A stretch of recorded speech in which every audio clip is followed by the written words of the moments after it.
Welcome everyone to another bold debate here at AI Bots Debates. Here, we use AI to debate human dilemmas. I'm your host, Blaze Rowe, and today we're diving straight into one of the biggest questions humanity has ever asked. Did the universe come into existence by pure chance? Or was it designed by an intelligent creator? Our debaters are ready to go head-to-head. Enoch McCain will make the case that the universe, and everything in it, can be explained by random chance and natural processes. Seth Newson will argue that the extraordinary precision and complexity of the universe point unmistakably to intelligent design. Here's how today's debate will unfold. Each debater will start with an opening statement. Then we'll move through 3 intense rounds of argument and counter-argument. Finally, each will deliver a closing statement to leave you with their strongest case. And as always, we want you to be part of this. Drop your thoughts in the comments, vote for who you think made the stronger argument, and if there's a topic you want to see us debate next, let us know. All right, let's set the stage and get this started. Enoch McCain, you're up first. Hello, Blaze. Thanks for the opportunity to be part of this debate. And thanks, Mr. Seth, for sharing the stage with us today. Also, I would like to say thanks to our audience too. I hope you enjoy this debate, and at the end, I hope you had learned something new. Let's jump into the topic. Look, when we talk about the universe, it's easy to get overwhelmed. It's huge, it's complicated, and it feels purposeful. But here's the thing. Just because something feels that way doesn't mean it is that way. When we dig into the deepest levels of reality, quantum mechanics, particle physics, we find randomness, unpredictability, chaos. Virtual particles pop in and out of existence. At the quantum level, cause and effect get blurry. Complexity doesn't need a grand architect. It can emerge naturally when simple elements interact over time. From snowflakes to galaxies, nature shows us that intricate beauty can arise from chaos without needing a master plan. So today, I'm here to argue that the universe didn't have to be painted by a cosmic hand. It could have simply happened. It might sound strange. It might even feel unsettling. But sometimes the truth is stranger and wilder than we want it to be. All right. I also would like to say thanks to you, Blaze, as well for the audience. And Enoch, it is my pleasure to share the stage with you too. Now about the subject, let's step back for a second. The more we learn about the universe, the more we discover just how precisely everything had to be set for life to exist at all. The strength of gravity, the charge of an electron, the expansion rate of the universe, all fine-tuned, mal-tuned, to mind-blowing precision. Even right here on Earth, if our planet were just a little closer or a little farther from the sun, life as we know it would be impossible. So ask yourself, is it really logical to believe that such precision just happened? Randomness doesn't fine-tune. Chaos doesn't set the dials just right. Precision points to intention. Today, I'm here to argue that the rational conclusion isn't chance, it's intelligence. Not by blind luck, but for a mind. And if we're being honest, deep down, we all recognize design when we see it. All right, let's kick this off with something called the anthropic principle. People marvel at how perfectly the universe seems tuned for life. But here's the thing. It's not that the universe was tuned for us. It's that we are tuned to the universe. Imagine a puddle waking up one morning and saying, "Wow, look how perfectly this hole fits me." Of course it fits, because the puddle formed to fit the hole, not the other way around.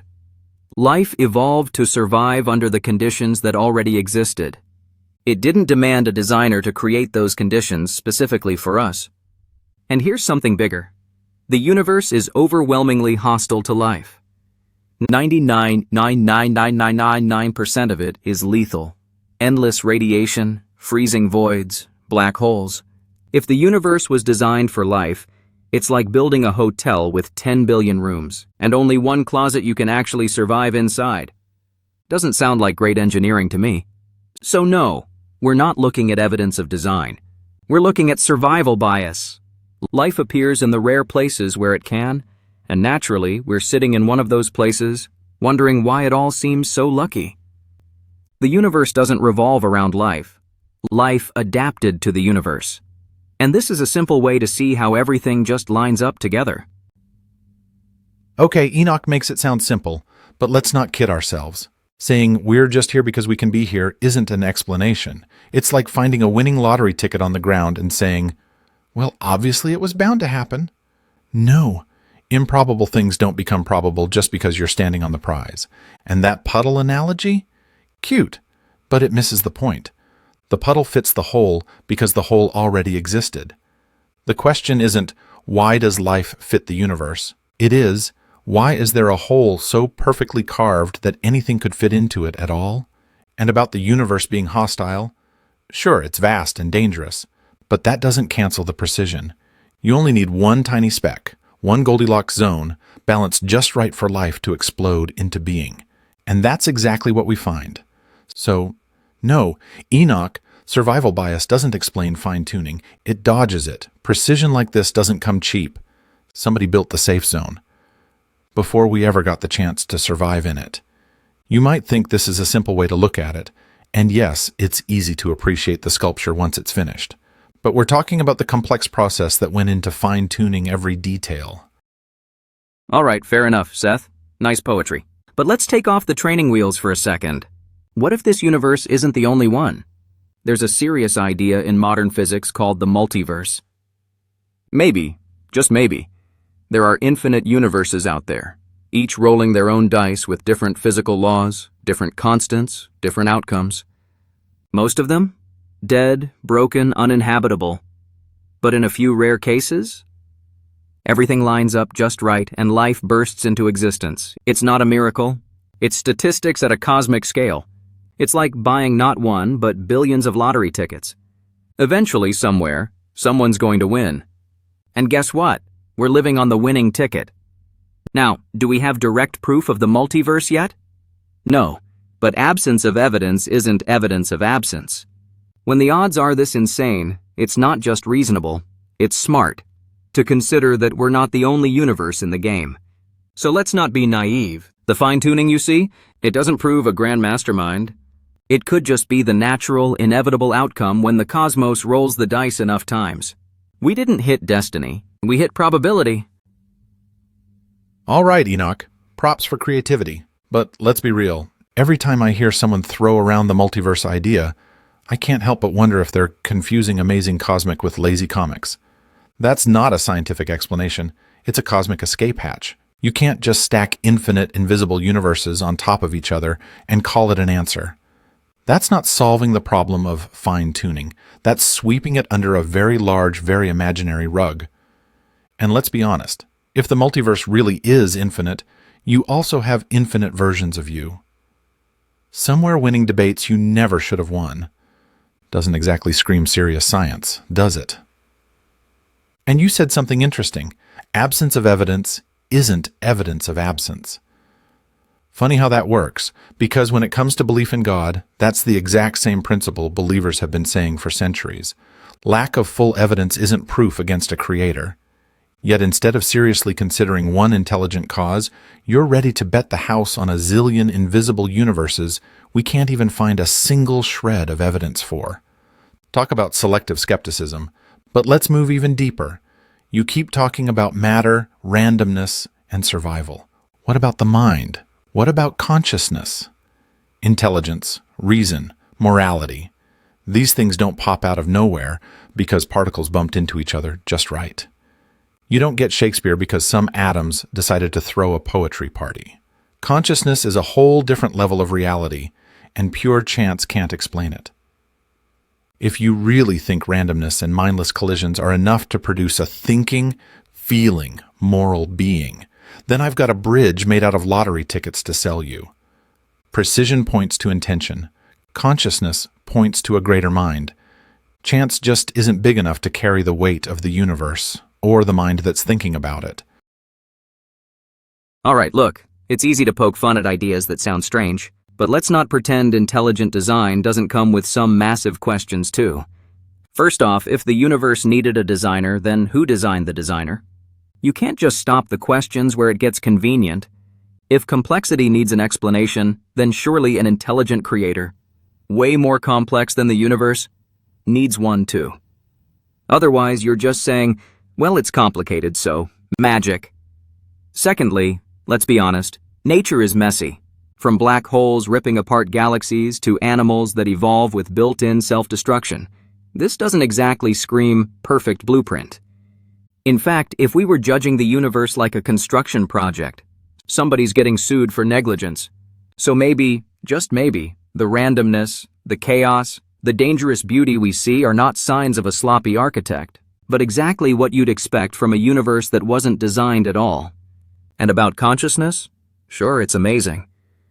But it's not some magic special effect. Consciousness could have evolved step by step, just like everything else, from simple chemical reactions to neurons firing to minds asking questions. Complexity doesn't require a wizard, it just requires time, chance, and persistence. So no, we don't need a supernatural explanation to be amazed at existence. The universe doesn't have to be designed for it to be beautiful. All right, let's get real. Enoch talked a lot about chance, randomness, evolution, chaos, all the usual suspects. But let's not ignore the elephant in the room. Where did it all come from? Where did space, time, energy, matter, even the very laws of physics come from? If you say it all popped out of nothing, you have a serious problem. Nothing, real nothing, has no energy, no matter, no laws, no potential, no anything. Nothing doesn't do things. Nothingness can't create a universe any more than a chalkboard can suddenly start writing novels on its own. And here's something I always find funny.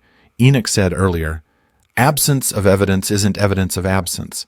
Yet when it comes to God, skeptics demand 100% physical proof.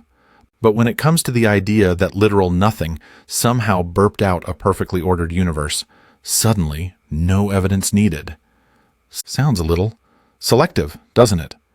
And here's another thought. If nothingness created everything once, why doesn't it happen again? Is nothingness shy? Selective? Does it wait until no one's watching to throw out new universes like party favors? Or maybe, just maybe, because behind everything we see, every atom, every law of physics, every ounce of beauty, reason, and meaning, there is and always was a mind, a creator who acted, not nothingness that fumbled. You can have faith in chance and blind emptiness if you want. But as for me, I'd rather put my faith in something infinitely smarter than nothing. And that wraps up the final round of arguments. Huge respect to both of our debaters for bringing the fire today. Now it's time for each of them to deliver their closing statement. One last chance to make their case and leave you with something to think about. Let's head into the final words from our debaters. Enoch, the stage is yours. Thanks, Blaze. Look, I'm not here to tell you that randomness is comforting. It's not. But comfort isn't the measure of truth. The universe doesn't owe us a tidy story with a smiling architect at the end. Sometimes reality is wild, messy, brutal, and yes, accidental. We evolved to survive, not to understand everything perfectly. And just because life found a small corner of existence to thrive in doesn't mean the entire cosmos was built for us. You can call it a chance. You can call it randomness. I call it honest. So today, I challenge you. Don't just reach for easy answers because they feel good. Follow the evidence. Follow the chaos. Follow the wonder. And embrace the idea that existence itself in all its wildness is enough to be amazed by. Thanks, Blaze. Here's where everything we've debated today comes down to one simple truth. Everyone, whether you believe in chance or in design, has to place their faith somewhere. You can put your faith in the idea that absolute nothing somehow sparked everything, without cause, without reason, without meaning. Or you can put your faith in the idea that intelligence, purpose, and love were behind the universe from the beginning. Faith for faith. Which one actually makes more sense? I don't believe that order, consciousness, beauty, morality, and meaning exploded out of blind chaos. I believe they flowed from a mind, a creator who shaped not just atoms and stars, but life, reason, and hope. So if you're going to place your trust somewhere, why not place it in something infinitely greater than chance? A creator who not only made you, but wants to save you. That's not blind hope. That's seeing the fingerprints of design written into the very fabric of existence. Thank you. And that wraps up today's debate. Huge thanks to Enoch McCain and Seth Newson for bringing their A-game and making us all think a little deeper about the biggest question of all. Now it's over to you. Who do you think made the stronger case? Was the universe born by chance or crafted by intelligence? Drop your thoughts in the comments below. We want to hear from you. And remember, if there's a big topic you want to see debated next, tell us in the comments too. If you love deep questions, bold ideas, and debates that don't hold back, like this video, subscribe to the channel, and smash that notification bell so you never miss the next one. I'm Blaze Rowe, and remember, big questions deserve bold conversations. See you next time.